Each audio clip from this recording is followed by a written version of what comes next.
There she was, under the name Hot House Wife Ava, but I knew her better as Sandra, my wife of 9 years.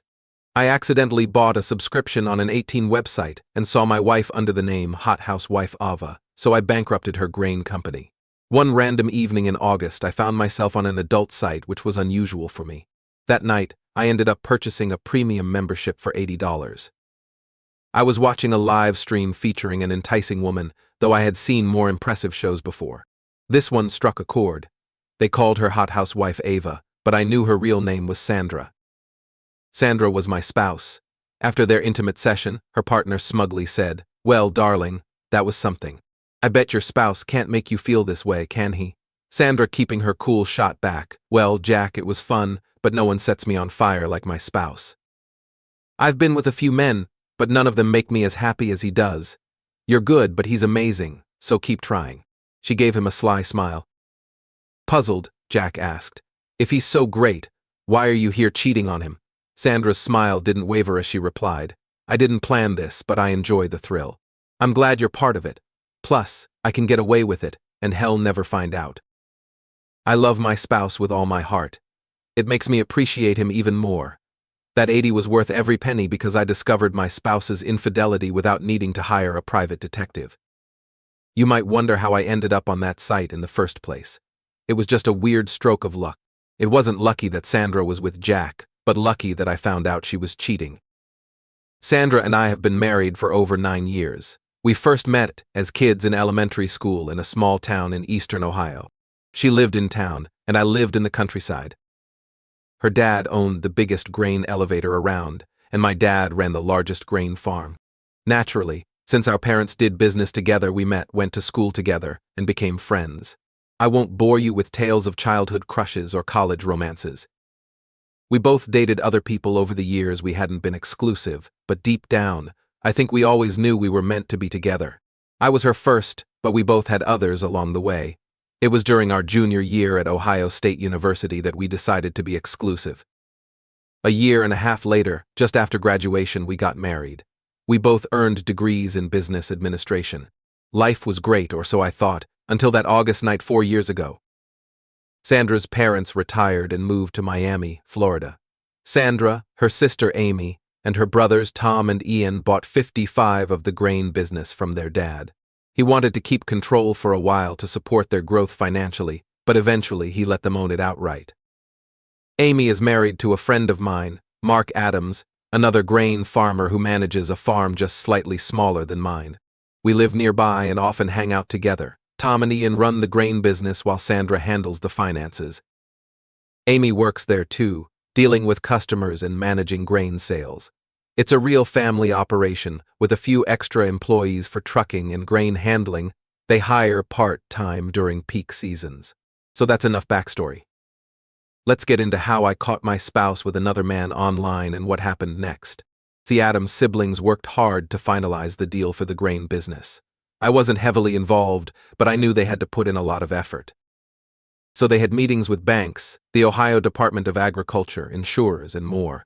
They were exhausted by the end. Fortunately, this was all during winter, their slow season. For me, it was post-harvest, so I didn't need Sandra's help on the farm as much as during planting or harvesting. She didn't do farm work, but managing 300 acres of corn and soybeans kept me busy, and I relied on her for errands and various tasks. Since things weren't hectic, Sandra and Amy decided to take a few days off at a spa to relax. They booked a 3-night getaway and came back refreshed. They liked it so much they planned another spa weekend in August once planting was over. It was during this trip that I stumbled upon the online video. Roger Smith, an agent from the Ohio Department of Agriculture in our county, stopped by during a routine visit. Sandra and I had known Roger since college, and when he asked about her, I mentioned she was at the spa. Roger gave me a strange look and hinted that something shady was going on there. He mentioned a cousin who worked there as a masseuse and had heard scandalous stories about the place. He suggested I check it out online. I enjoy browsing the internet, so that evening I decided to dig around and eventually found the spa. It didn't take long to find the live feed, and then the show began. I could recount the events of that night, but what's the point? I went through a storm of emotions: hurt, tears, anger, and depression, all the typical reactions of a man discovering his spouse's betrayal. Soon I found out this wasn't her first time cheating, because the spa had an archive section. With my premium membership, I accessed videos from their previous 2 visits, and from the 2 recent nights Sandra and Amy had been there. For an extra $30 per video, I downloaded 6 videos, costing me $180 on top of the original $80. With $260 total, I had all the evidence I needed to file for divorce. I just hadn't figured out my plan yet, but I knew I had to act fast. I wasn't going to wait a month, 2 weeks, or even a week. The sooner we separated, the better. I had video proof of her being intimate with another man at least 6 times. In fact, she had been with 2 different men, Jack and Steve, in the videos I downloaded. I didn't know and frankly didn't care if there had been more than 2. 2 was more than enough. I made several DVD copies of the videos and stored them securely. So when my father built our house, he installed a wall safe behind a hidden panel in the office of his built-in bookcase. Once the copies were safely hidden, I deleted all references to the spa from my computer and erased the original files.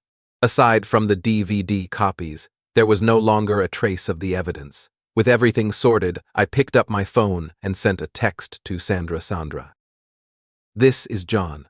I know exactly what you're doing at the spa, and I have evidence to prove it. Don't bother returning to the house.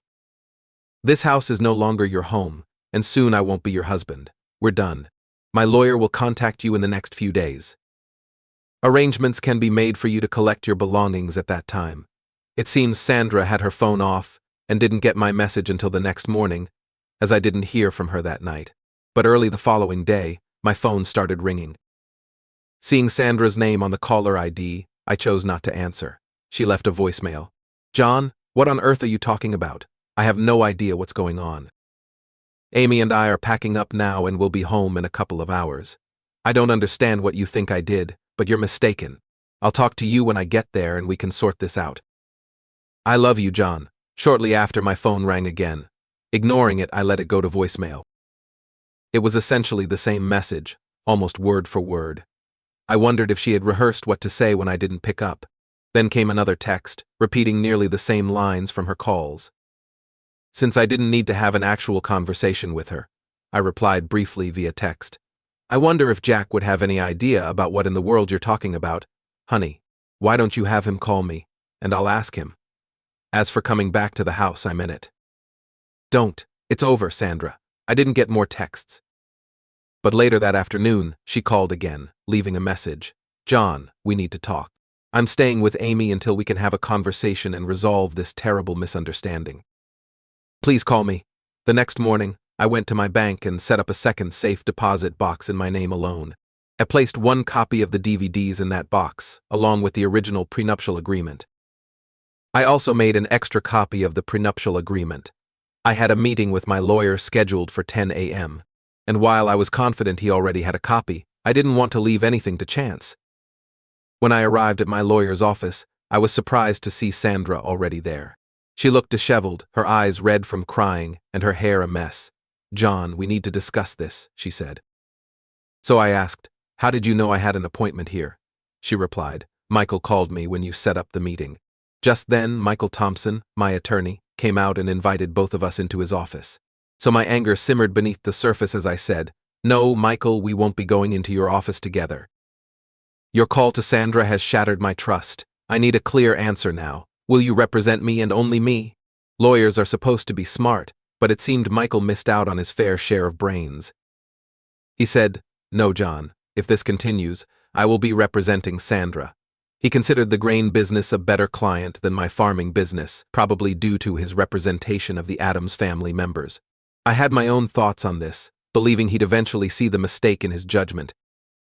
Fine, Michael, ensure all my original documents and any available copies of contracts and paperwork are ready by 3 p.m. today. I will either pick them up myself or arrange for a courier. Understand that I've appreciated your past work, but you're making a significant error here.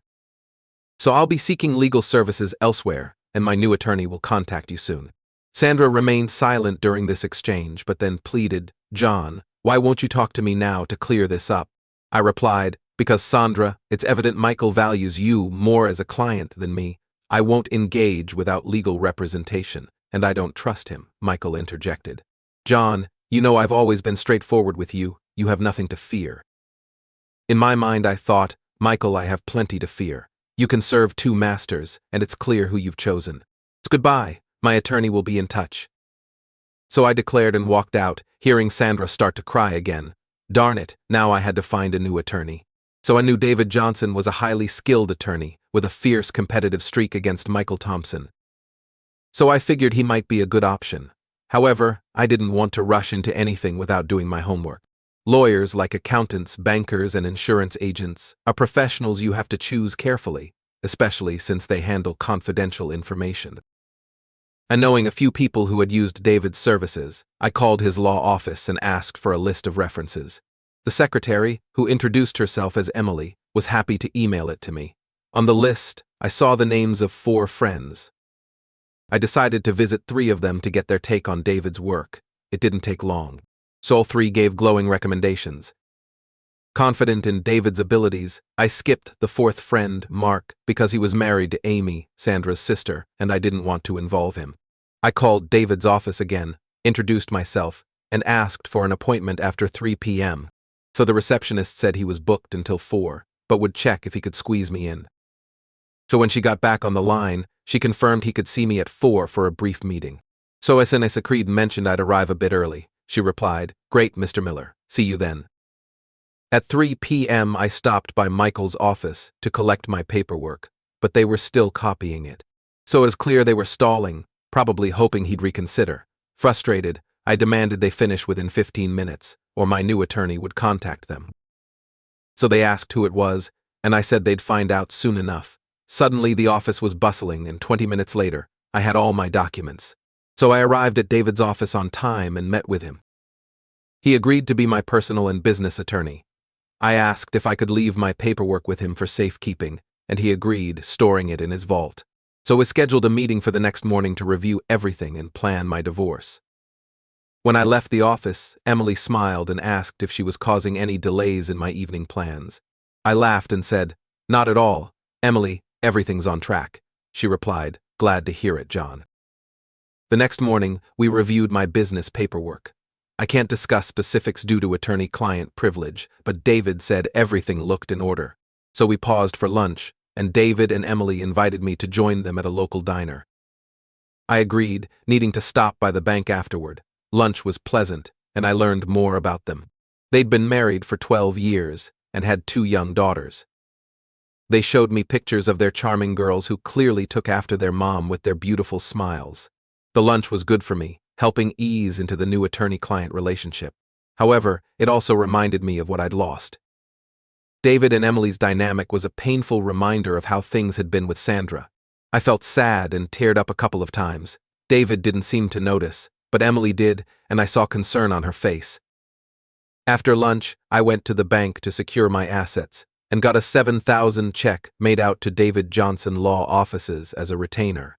David hadn't asked for it yet, but I thought it was a good gesture. Returning to the office, I was ready to continue.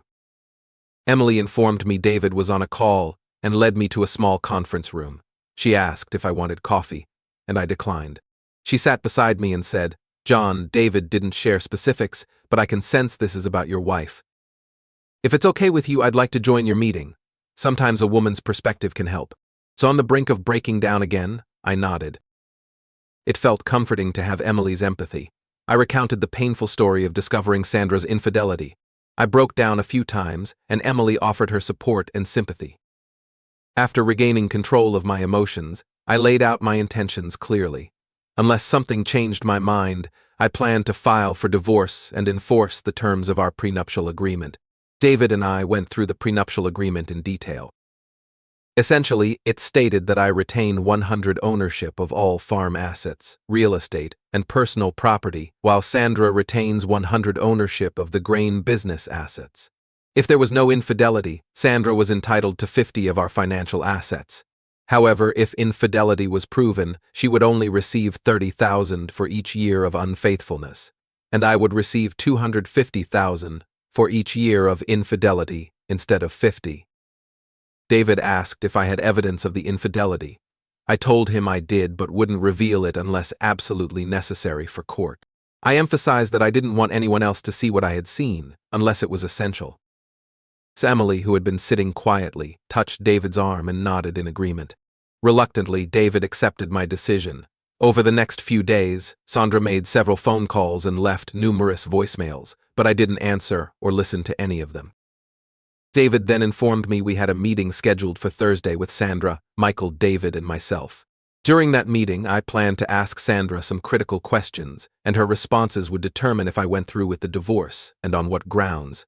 Thursday at 10:30 a.m., David and I arrived at Michael's office. Sandra's car was already in the parking lot.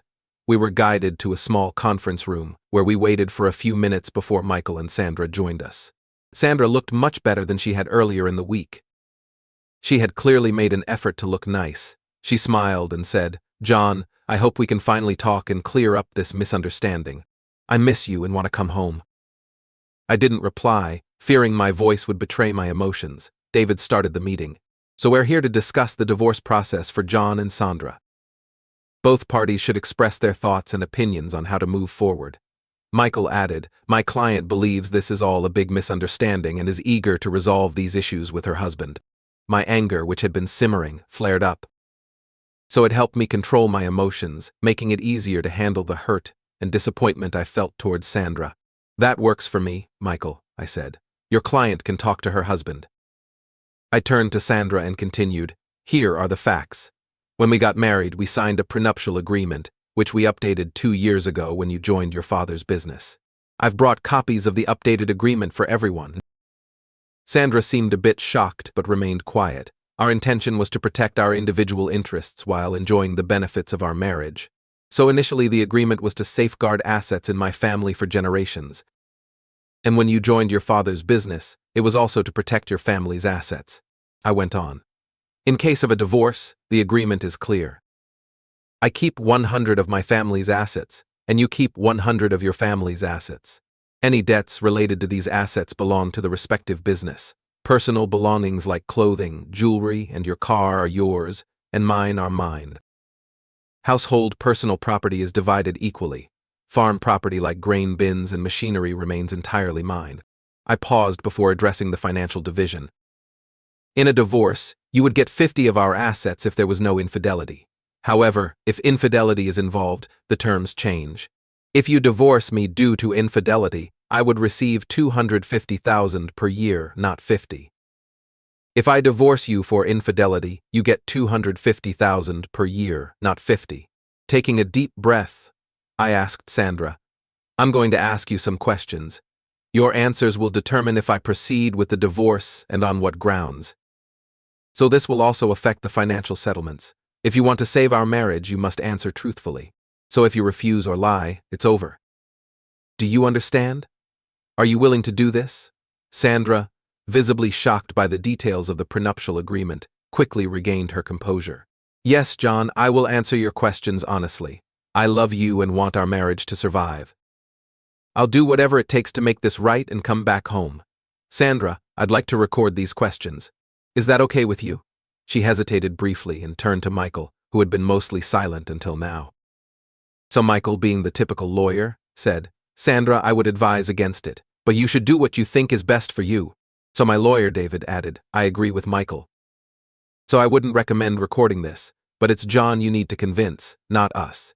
"Do what you feel is right," Sandra replied. "I'll do anything to fix this misunderstanding."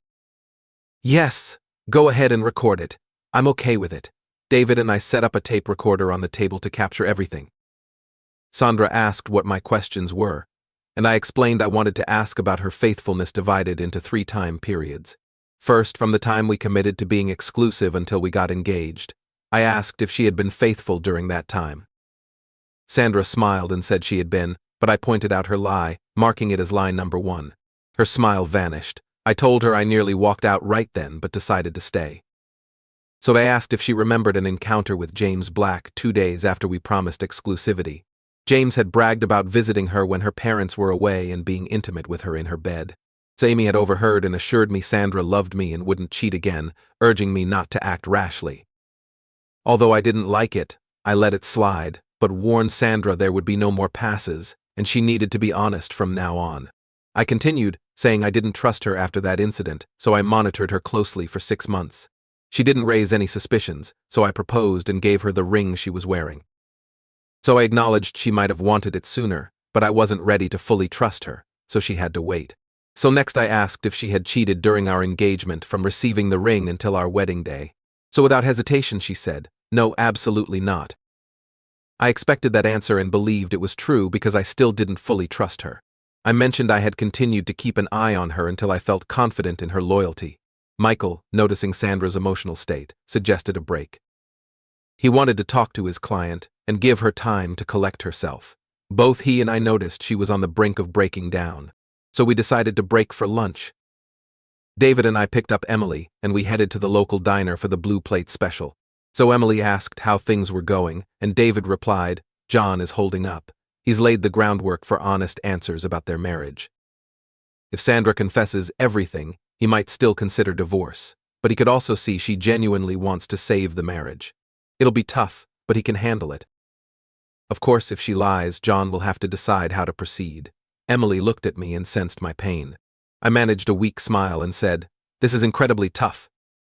So do people make such foolish choices, causing pain to themselves and those they love?" He placed her hand on mine and said, "If only we could know, John, we'd give them a reality check before they made those foolish choices." That actually made me laugh, as did David. Even during these trying times, I found a way to laugh. It's a testament to human resilience. People grieve at funerals but also find moments to laugh. I suppose it's the same with divorces. Amidst the grief, there can still be room for laughter. I grinned at Emily and said, "Thanks, Emily. I really needed that." She nodded, smiling back. Shortly after 1 p.m., we returned to Michael's office to continue. So before I asked the next question, I reminded Sandra, "You must answer these questions with complete honesty. If you lie, it'll be the end of this meeting and our marriage will have no chance. Do you understand?" Sandra replied, "Yes, I understand, and I'll tell you the truth. From the day we got married until now, did you ever cheat on me?" Tears welled up in her eyes, and my heart ached for her. I knew this was painful, but I needed her to care enough to confess everything. I didn't know if I could prevent the divorce, but if she told me the complete truth, at least I'd know she wanted to try and save our marriage. "Yes, John, I did cheat on you." "I'm so sorry, John. Can you ever forgive me?" I asked Michael and David to leave the room because I had more questions for Sandra and didn't want to embarrass her. They objected, but I insisted, and Sandra nodded to Michael that she wanted him to leave as well. I had her confession of cheating on tape, enough for a divorce hearing. I didn't want the rest of my questions and her answers on tape, so I turned it off. Sandra, when, where, who, and why? She sniffled a few times and said, "John, I'm so sorry. It happened this weekend at the spa. I cheated with one of the masseurs named Jack. I don't know why it happened, John. I guess it was a moment of passion. Amy and I had a great day, and after a wonderful dinner, we decided to get a massage before bed. My masseur was Jack. I was lying on my stomach and Jack began the massage. His hands felt soft and strong, and I didn't stop him. At that moment, I had no idea things would go so far. She started crying and said, "John, if I could go back, I never would have allowed it, and we wouldn't be where we are now." "You have to believe me." I was shocked but said, "This is shocking, Sandra. I'm so sorry and I don't know what to say." She sat in silence, looking down and sniffling. After a while, she looked up and asked, "John, is there any hope that you will forgive me?" Without making it sound like a courtroom, I asked, "Sandra, is this the truth, the whole truth, and nothing but the truth?"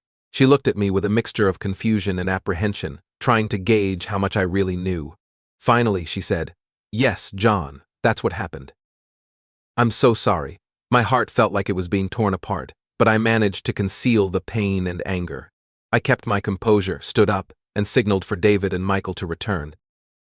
Once they were back, I firmly stated, "This meeting is over. Here's what happened next." After that, I walked towards the door, but then turned back to address Sandra. "Sandra, I'm filing for divorce based on infidelity, and the terms of our prenuptial agreement will be enforced." She looked shocked and pleaded, "But why, John? I confess to my infidelity, and I'm begging you to forgive me and continue our marriage. Please, John, please forgive me." I replied, "Sandra, You lied to me. You didn't care enough about our marriage to be completely honest. If you had been, I might have considered working things out, but you didn't even give it a chance. You had the opportunity to come clean, but you chose to lie. I know you were unfaithful more than just that one time with Jack, and I have the evidence. I warned you to tell the truth, and you didn't care enough about me or our marriage to do so. It's over. I turned back to the door, opened it, and began walking away. Sandra screamed, "Wait, John, I'll tell you everything. Everything you want to know, please don't leave me." I turned around one last time, glaring at her with a mix of hurt and anger, and said, "You were warned. You had your chance and thought you could get away with only admitting to one incident, so you lied." "It's over, Sandra." Then I shouted, "It's over." David quickly followed me and caught up as I was getting into my car. He grabbed my arm and asked, "Do you really want to file for infidelity?" "Yes, I do," I replied. She had her chance. I must have misjudged her all these years. I wanted her to care enough to confess everything, but she couldn't even be honest with me. So now go ahead and file. I drove back to the house, now just mine, and grabbed a beer from the fridge. Actually, I grabbed two. So I sat in my office, quickly drank the first one, and sipped the second, contemplating everything that had happened. I had several copies of the video evidence hidden in secure spots, but I didn't think I'd need to make them public since I had her confession. Suddenly, I realized I had left the tape in Michael's office. So I immediately called David. "Hey, it's John. Did you grab the tape recording of Sandra's confession before you followed me?" "No," he said. "I forgot the tape, John. I rushed out after you and completely forgot. I'm so sorry."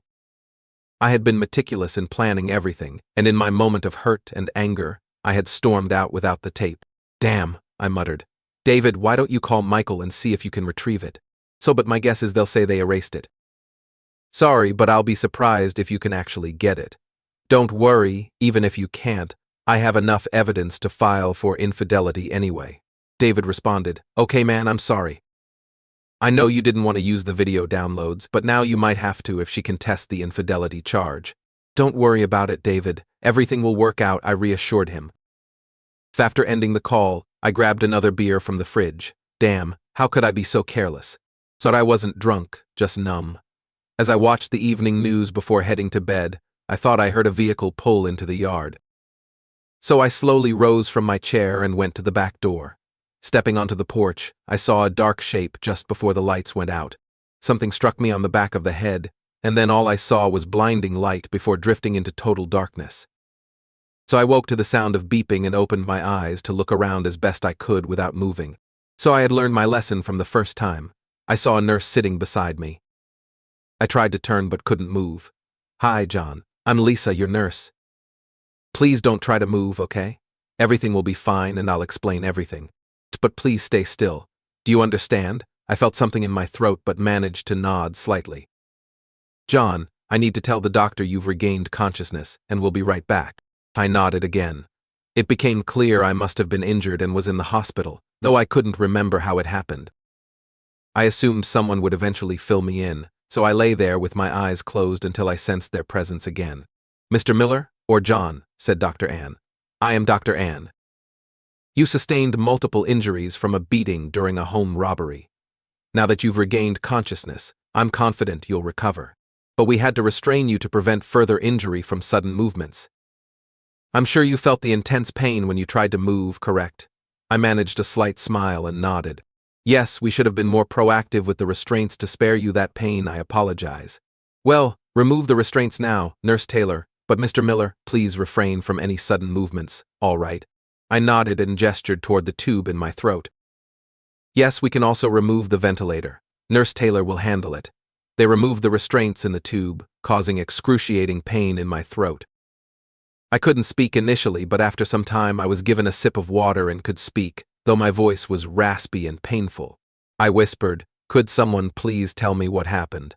Dr. Ann explained, "John, it's 8 a.m. You've just regained consciousness and been taken off the ventilator. So your throat will be sore for a while, so for now, just rest. Nurse Taylor will stay with you, and once you've had some time to recover, we'll contact the police so they can talk to you. They can provide all the details of what happened." Dr. Ann explained medically, "You have a few injuries. The EMTs arrived in time to revive you, and we were able to reinflate your lung. To put it plainly, you've been assaulted. We'll monitor you closely for a few more days, and then you should be ready to go home." So I spent the rest of the day resting with Nurse Taylor Lisa by my side. By late afternoon, I managed to sit up with significant assistance and use the restroom. So Lisa and I had a chance to chat, and I learned she was a schoolmate from a few years behind me. She was known as Lisa Brown back then, but had married Rick Taylor and had a 3-year-old daughter named Emma. Similar to Sandra, Rick had been unfaithful, leading to their divorce. I shared what had been happening with Sandra, and naturally she was very understanding. The following morning, 2 police detectives, Brian Jones and Kevin Harris, arrived early to visit me. Before they started questioning, I asked them to explain what had happened. Detective Jones began, "It appears this was a robbery that led to an attack on you. We found a 2X4 on the porch with traces of your hair and blood on it. There were no fingerprints, so we assumed the attacker wore gloves. So there were no signs of forced entry, because you came out onto the porch and the door was already open."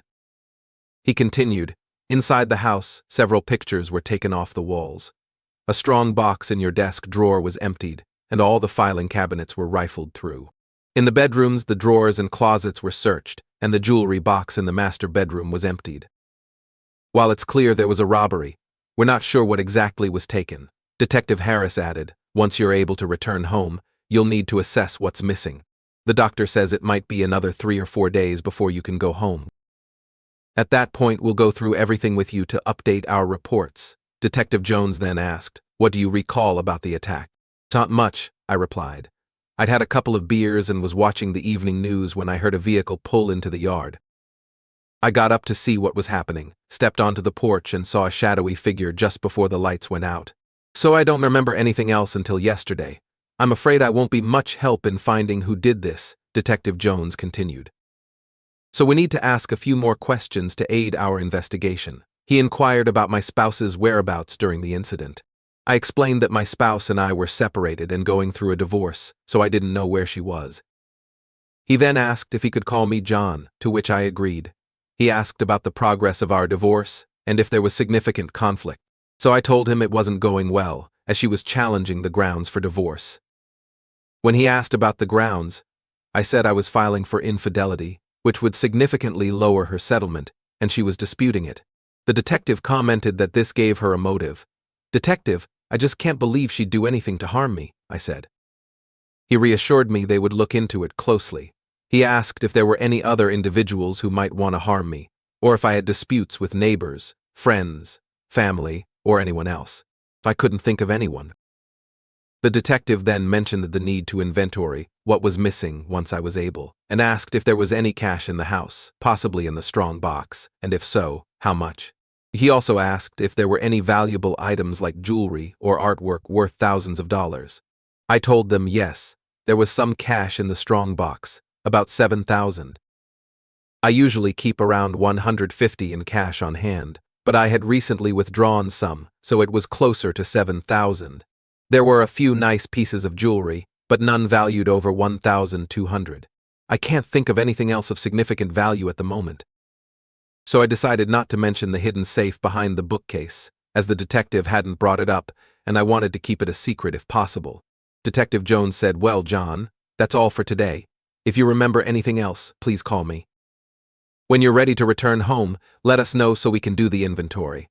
If we have more questions, we'll visit you here or at home." Over the next 4 days, I gradually improved. I took plenty of naps and chatted with Lisa. I had several visitors, including Mark, Amy, David, and Emily. Sandra didn't come to see me, and apart from Amy, none of her family visited either. Given the circumstances, it was understandable, but I would have welcomed the company. Michael, Sandra's attorney, also came to see me. We had been friends for years before the divorce began, and I appreciated his visit. Everyone expressed sympathy for my injury and wished me a speedy recovery. Both Amy and Emily kissed me on the cheek before leaving, and I saw tears in their eyes. I had a rough time during those 4 days. So even though I slept, I had unsettling dreams. Sometimes I'd wake up feeling panicked, with my heart racing and tears in my eyes. A few times I woke up disoriented, not knowing where I was. But Lisa was always there to comfort me with her gentle words and touches. I'm pretty sure I even woke myself up with a scream once, though the details of the nightmares escaped me. Later I discovered that Lisa stayed at the hospital with me, even when she was off duty, only leaving to freshen up and change her clothes each day. She said it was because of the troubles in my marriage, and she wanted to be there for me. I was truly grateful for her support. Dr. Ann eventually came to inform me that I'd be discharged soon. Relieved, I quickly prepared to leave. Lisa helped me get ready, and even wheeled me down to the lobby, where Mark and Amy were waiting to take me home. So Lisa wished me good luck and gave me a warm hug. I could tell she cared, but with my life in chaos, marriage problems, and health issues, I didn't pursue anything further. I mentioned that I'd like to call her sometime in the future, and that was it. Update: upon entering my house, the mess was overwhelming. Mark and Amy offered to help clean up, but I told them I'd prefer to leave things as they were until I had a chance to go through everything. So I assured them I'd call when I was ready for their help, and they reluctantly agreed, leaving me alone. So my first task was to check the safe behind the bookcase in my office.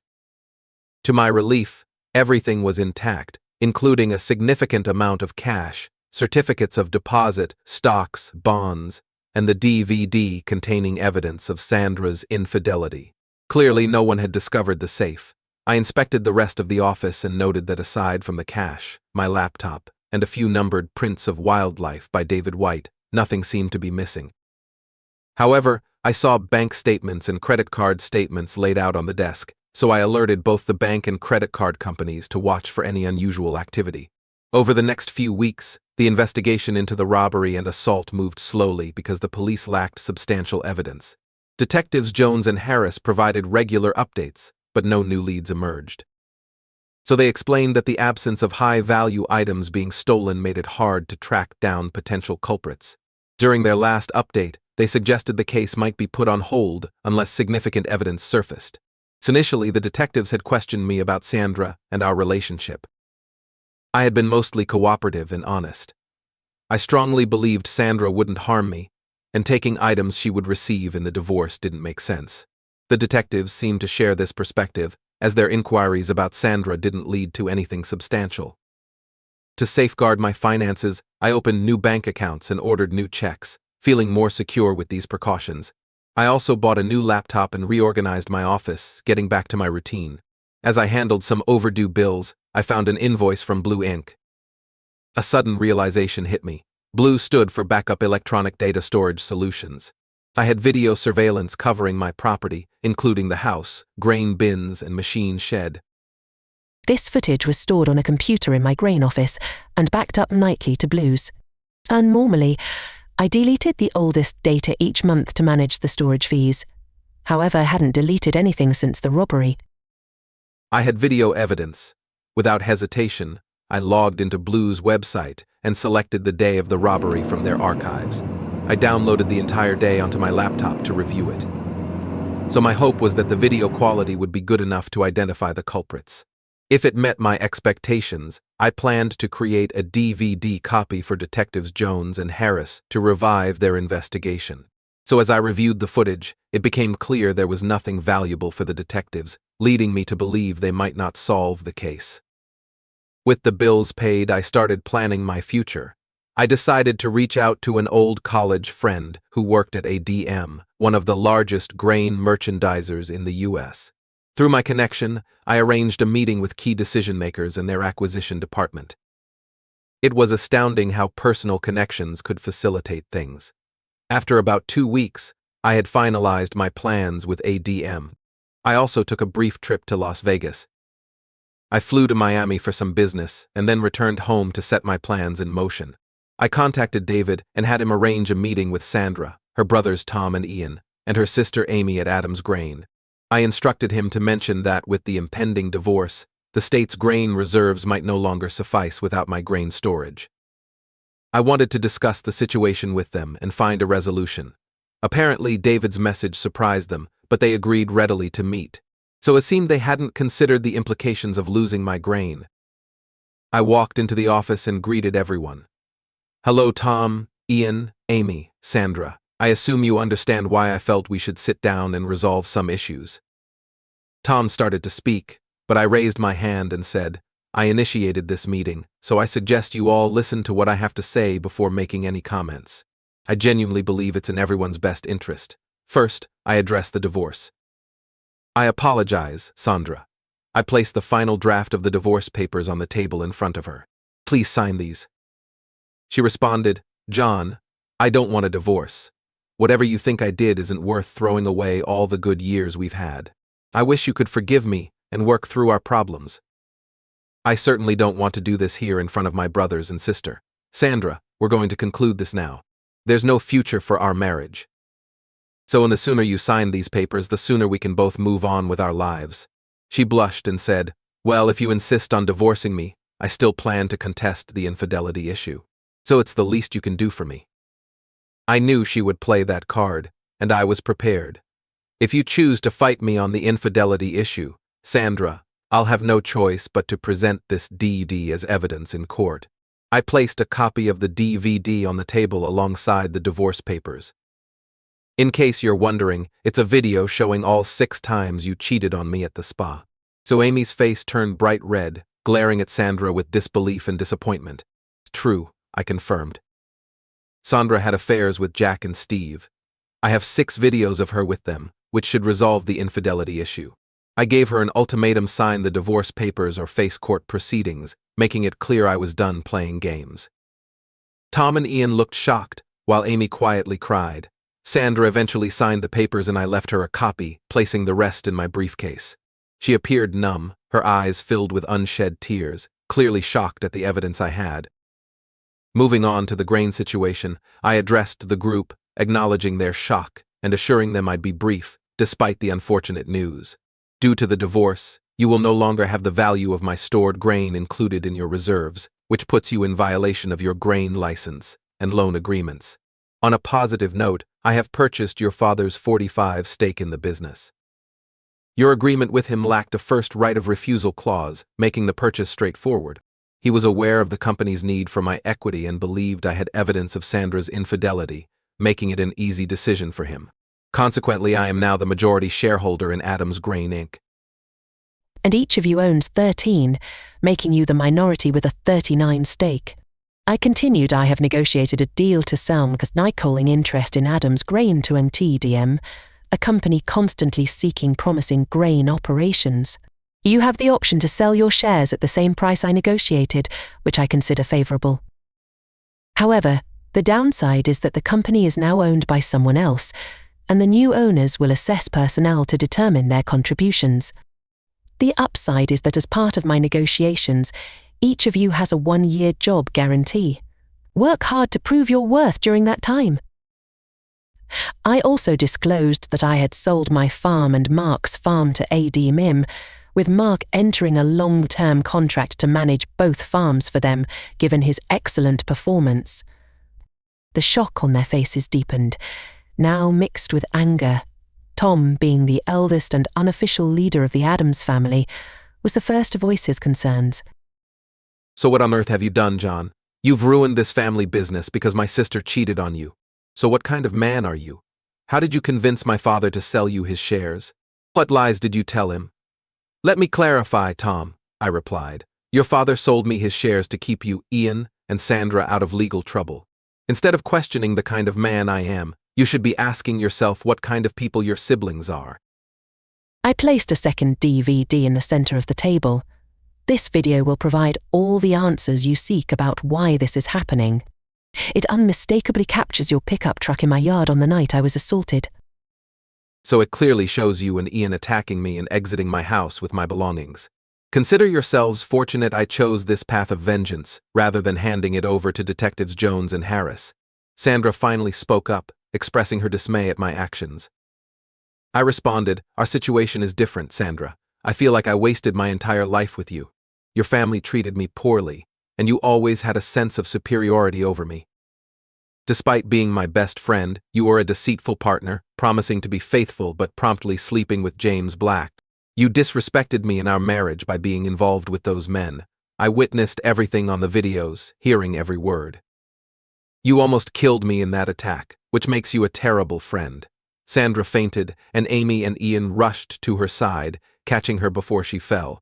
After she regained consciousness, I delivered my final blow. Your father sold me his shares to keep all 3 of you out of jail.